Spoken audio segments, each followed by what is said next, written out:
ತಿರುಗಿ ನೋಡಿದ್ದೆ ತರ ಏನು ಅನ್ನಿಸ್ತೋ ಅದನ್ನೆಲ್ಲ ಬಿಟ್ಬಿಟ್ಟು ಅಲ್ಲೇ ಎಲ್ಲ ಐಟಮ್ ಬಿಟ್ಬಿಟ್ಟು ಏನು ಎತ್ಕೊಳ್ಳದೆ ಆ ಜಾಗನ ತಿರುಗು ನೋಡದೆ ವಾಪಸ್ ಸರಿ ಇದೇನೋ ಬಾ ನಾವು ಟೆಂಟ್ ಹೋಗೋದ ಅಂತ ಅಂದ್ಬಿಟ್ಟು ನಡ್ಕೊಂಡು ಟೆಂಟ್ ಕಡೆ ಬರ್ಬೇಕಾದ್ರೆ ದಿಢೀರ್ ಅಂತ ಈ ನರಿ ಕೂಗೋ ತರ ತೋಳ ನರಿ ಕೂಗೋದು ಯಾವ ತರ ಸೌಂಡ್ ಬರುತ್ತೋ ಆ ತರ ಸೌಂಡು.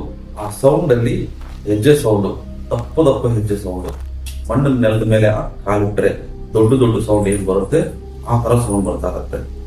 ಇದನ್ನ ಕೇಳಿಸಿದ ತಕ್ಷಣ ನಡಕ ಹೋಗ್ತಾ ಇದ್ದ ಮಹಾದೇವ್ ಮತ್ತೆ ಗಣೇಶ್ ನಿಂತು ತಿರುಗಿ ನೋಡ್ತಾರೆ. ಆ ಜಾಗದಲ್ಲಿ ಏನಾಗಿರುತ್ತೆ ಅಂತಂದ್ರೆ ಪ್ರಾಣಿ ತರ ದೇಹ ಒಂದು ಒಂದು ಆಕೃತಿ ಬರುತ್ತೆ.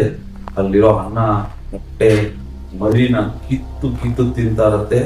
ಮೂಳೆಗಳನ್ನ ಕಡಿಯೋ ಸೌಂಡ್, ಕಟಕ್ ಬರೋ ಸೌಂಡು ಇವ್ರಿಬ್ರು ಕಿವಿಗೆ ಜೋರಾಗಿ ಕೇಳಿಸ್ತಾರೆ.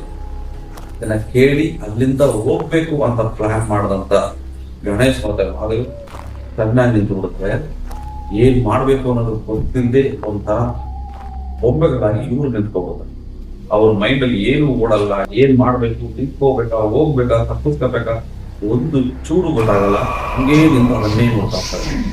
ಒಂದ್ ಹಂತಕ್ಕೆ ಎಲ್ಲ ತಿಂದು ಮುಗಿದ್ಮೇಲೆ ಒಂಥರ ಮೇಲ್ ನೋಡಿ ದೊಡ್ಡದಾಗಿ ಹೂ ಇಟ್ಟಾಗ ಇವ್ರು ಒಂಥರ ಎಚ್ಚರ ಆಗುತ್ತೆ. ಇಲ್ಲಿರೋದು ಯಾಕೋ ತಪ್ಪು, ಜನ ಮಾತಾಡಿದ ನಿಜಾನೇ, ನಾವ್ ಇಲ್ಲಿ ಇರಬಾರ್ದು, ವಾಪಸ್ ಹೊಂಟೋಗೋದ ಅಂತ ಅಂದ್ಬಿಟ್ಟು ಡಿಸೈಡ್ ಮಾಡ್ಕೊಂಡು ಅವ್ರಿಬ್ರು ಅಲ್ಲಿಂದ ಓಡ್ ಬರ್ತಾರೆ ಬೈಕ್ ಇರೋ ಜಾಗಕ್ಕೆ.